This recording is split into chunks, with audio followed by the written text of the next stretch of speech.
Hey, good morning, everybody. Have some new guests in the studio today. Taxpayer-funded funds helped fuel the anti-ICE violence in LA through Childra, a group 75% funded by the state and local money. Childra's Coalition for Humane Immigrant Rights of Los Angeles. Somebody put that together. Huh? What an acronym. Multiple mainstream media outlets are describing the chaos in Los Angeles as mostly peaceful, despite widespread violence. You'll tell me whether or not that's true. You're going to see the video.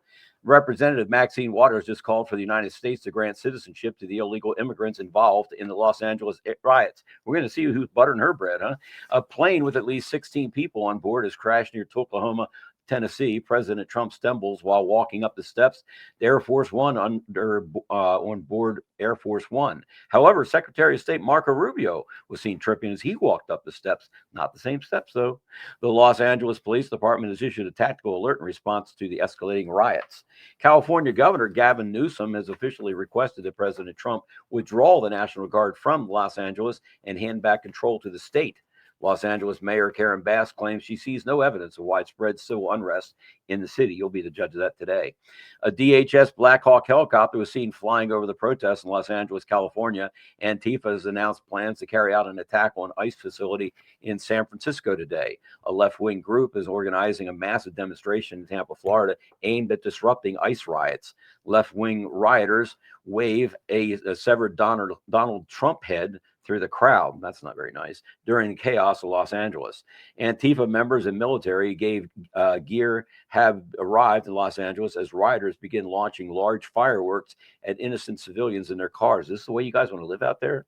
California Governor Gavin Newsom has openly dared Tom Homan and President Trump to come and arrest him. What an idiot. Well, goodness, folks, today we're going to dive into a topic that's often discussed in the precious metals community, but doesn't always get the same attention it deserves, the gold to silver ratio. What does it mean? Why should we care? And is it signaling a financial meltdown for the United States? Let's find out. To begin, let's break it down. The gold to silver ratio is simply the amount of silver that it takes to buy 1 ounce of gold. Historically, this ratio fluctuates based on supply and demand, investor sentiment, and overall market conditions. For most of human history, the ratio hovered around 15 to 1. This was a natural balance that existed in Earth's crust, where there's roughly 15 times as much silver as gold. However, over the past century, we've seen this ratio go through significant shifts.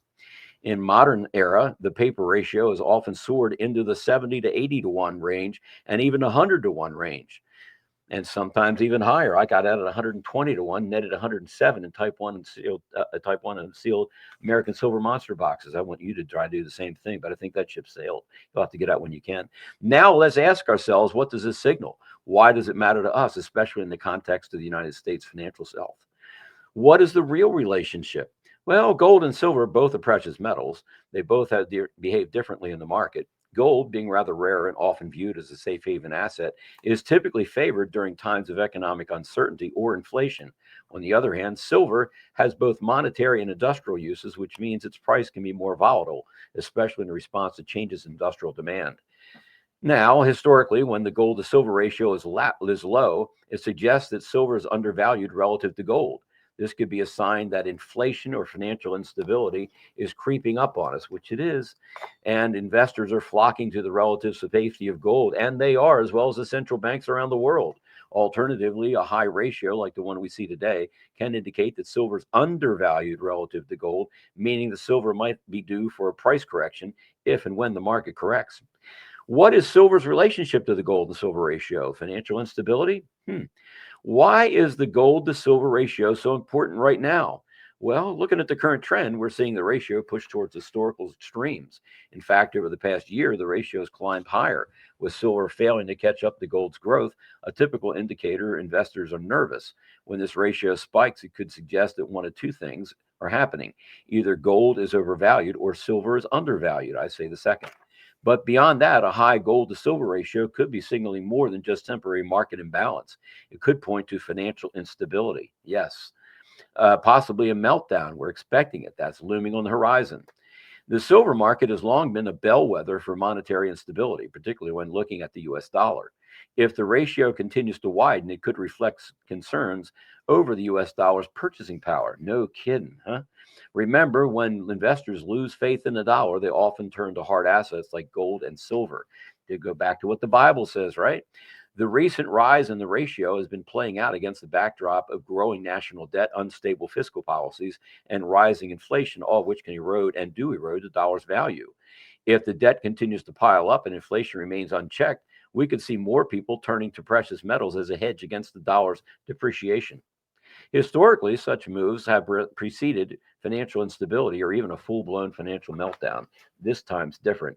It's a global meltdown. The Bank for National Settlements is going out of business. All 207 other member banks are going out of business as well. We're going to return the monetary system back to the 207 sovereign countries issuing sovereign real money. So let's dig into silver gold mining ratio, an additional layer of insight. Dig, layer, get it? I hope you do. Come on, play that one again. Beyond market manipulate movements, there's another important angle to consider, the silver to gold mining ratio. This is the key here. The ratio highlights the relative production of silver to gold in the global mining industry. In the past, silver was mined in far greater quantities than gold due to its higher abundance in the Earth's crust. Greater concentration of it there. Why was it greater concentration up closer to the Earth's surface? Anybody want to tell me? Anybody remember what we talked about? Sulfides, right? Gold does attract sulfides, silver does not. So it's pure and it's just like machine oil, straight on up to the Earth's surface. Whereas gold, it globs up and all kinds, and you got to go deeper to get that stuff out. So we're going to talk about EROI. Let's get back to this. Where were we? Goodness. However, today's mining ratios are dramatically reversed or corrected. Currently, for every ounce of gold mined, there are approximately 7.1 ounces of silver being extracted, far less than what the historical gold to silver ratio would suggest. In fact, the mining ratio has been declining over time because of the sulfites, with silver becoming increasingly harder to mine relative to gold. This discrepancy points to an issue that could exacerbate the supply-demand imbalance in the silver market, which could eventually lead to higher prices as demand for silver outstrips available supply. Please recall our discussion on sulfites and increasing EROI, energy returned on investment. It is a metric, folks. Moreover, because silver mining often comes as a byproduct of gold mining, the economics of silver mining are directly tied to gold prices. This means that when gold prices are high, miners focus on gold and less on silver, further widening the gap between the two metals in terms of supply. Well, is the gold to silver ratio a leading indicator? Well, let's think of this in terms of the economic history. Throughout periods of financial crisis, like the 2008 financial crash or even the Great Depression, the gold to silver ratio spiked as people sought refuge in gold. But when that ratio starts to narrow, it can signal that investors are shifting their attention from gold to silver, often indicating recovery or optimism in the market. Did they know about sulfites? I bet they do now. However, the current trend we're witnessing with the gold silver ratio widening might be signaling the exact opposite, that financial distress is on the horizon. Whether it's a looming threat of stagflation, further global economic slowdowns, or the unprecedented levels of government debt, silver's lagging performance compared to gold might suggest we're heading into uncertain times, which we are. The widening ratio may reflect growing fears of a collapse in the monetary system. So, what does this mean for you? What does it mean for us? What should we, as investors and everyday citizens, do with this information? Well, first is essentially to stay aware of the economic trends. The financial world is complex and interconnected, and the gold to silver ratio is just one of the many indicators that can help us navigate uncertain waters. Waters, get that? Watch the water. Come on, guys.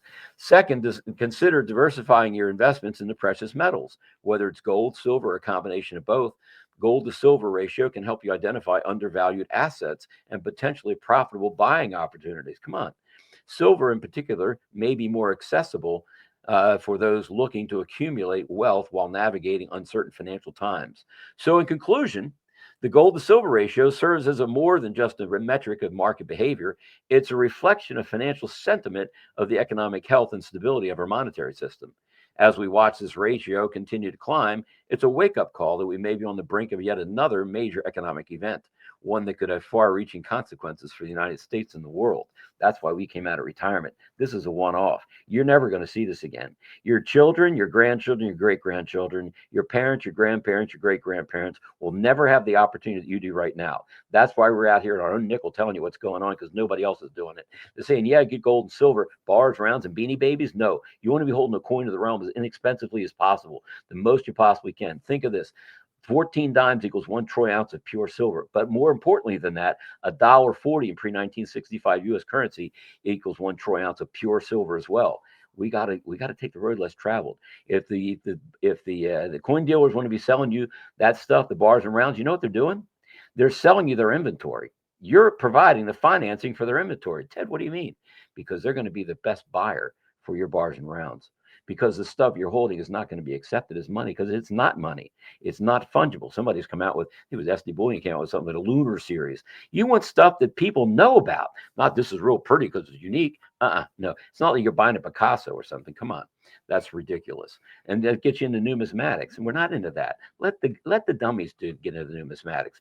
We want to get the dimes, which holds the purchasing power as best as possible, as in the most fungible fashion as possible. So get back to this. So in conclusion, the gold to silver ratio serves as more than just a metric of market behavior. It's a reflection of financial sentiment, economic health, and the stability of our monetary system. As we watch this ratio continue to climb, it's a wake-up call that we may be on the brink of another major event. But let's be contrarians. Let's pretend. Let's position ourselves to take advantage of the swing back to the norm. But see, if you take, I wish I had a piece of wire. If you had a coat hanger, okay, and you wanted to bend the coat hanger down here, you wouldn't bend it down to here. You'd have to bend it all the way up, because when you relax it, it goes to this area. Do you follow what I'm saying? So what I'm saying is that the gold to silver ratio might wind up going back, eventually, say 5, 6, 7 to 1, which would be the mining ratio. But in the meantime, irrational exuberance is going to push that ratio closer to 1 to 1. It's at that point in time we want to swap out our Type 1 sealed American silver monster boxes for Type 1 sealed American gold monster boxes, one up. No taxes, no nothing. At that point in time, I'll send you postcards or something from wherever warm it is, and you guys want to hook up and have some fun, we'll do it from there. But in the meantime, keep an eye on these trends, and remember, as always, to invest with both your head and your heart. Not so much the heart, the head. This is not numismatics. Let's think with the head. You don't have another chance with this. This is one-off. Stay vigilant, stay informed, and never stop learning. And as long as you're TED, it's not going to happen here. You're going to continue to learn. If Governor Gavin Newsom of California and Mayor Karen Bass of Los Angeles can't do their jobs, which everyone knows they can't, then the federal government will step in and solve the problem. Riots and looters, the way it should be solved.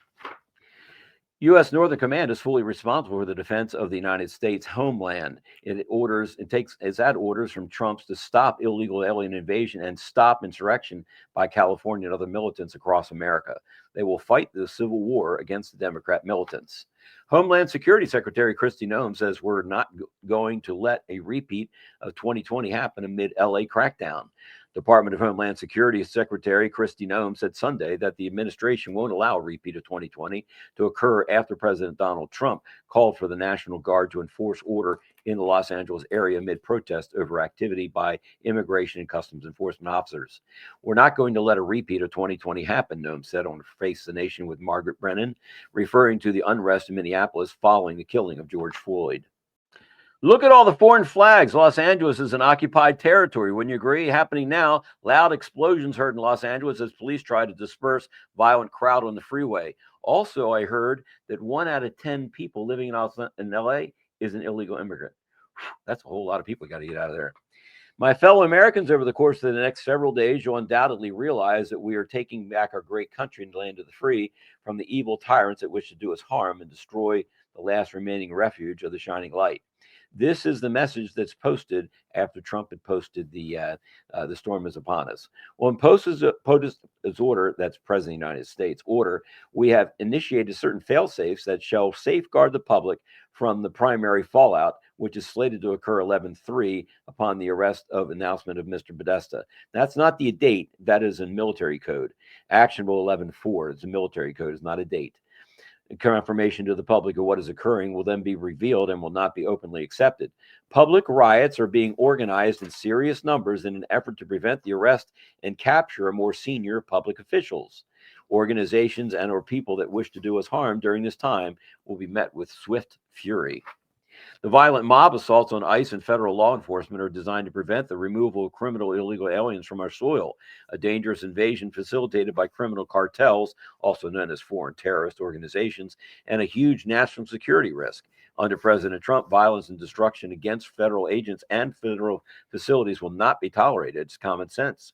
The Department of Defense is mobilizing the National Guard immediately to support federal law enforcement in Los Angeles. And if violence continues, active duty Marines at Camp Pendleton will also be mobilized. They are on high alert.